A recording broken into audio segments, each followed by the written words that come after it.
third quarter, which is the elements. So, sa elements, nabilong ang line and texture.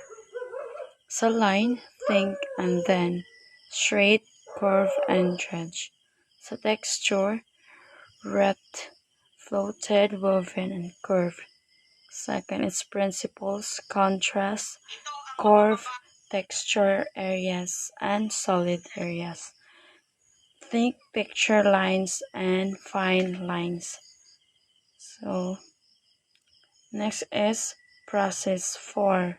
Print making, leadium or rubber print or wood print of a Philippine mythological creature.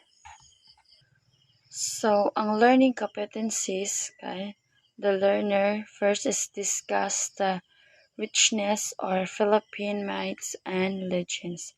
Example, Maria Makiling, Bernardo Carpio, the Winde, Capre, Serena, Darna, Diwata, Dalagang Magayon, and etc. from the local community and other parts of the country. Second, explores new printmaking technique using a sheet of thin rubber used for soles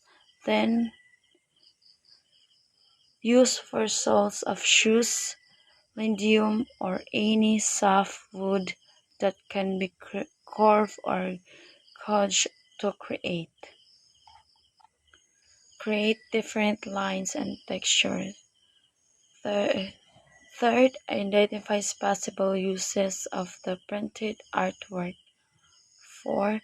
Shows skills on creating a leadium, rubber, or wood cut print with the proper use of carving tools.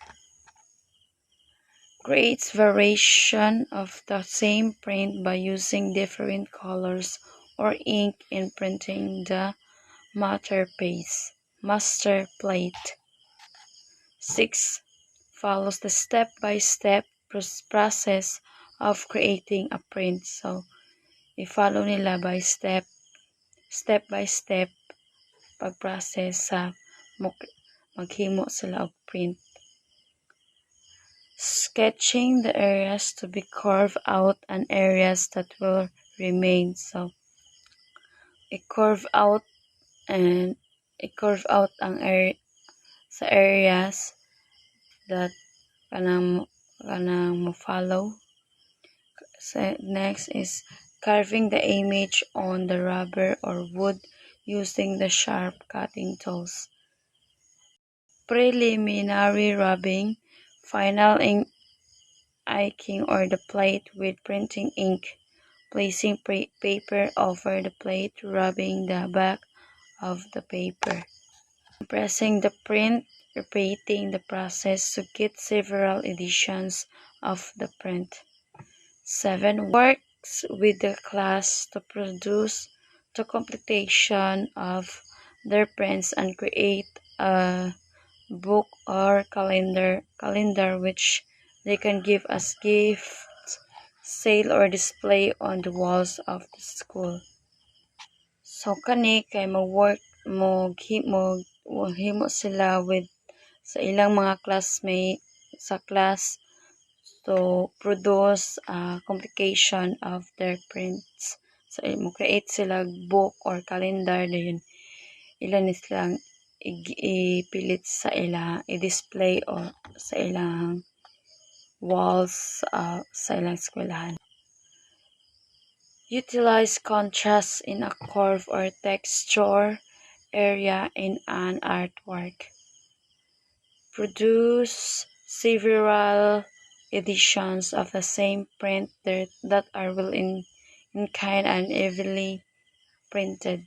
Last is participate in a school district exhibit and culminating activity in celebration of the National Arts Month of February.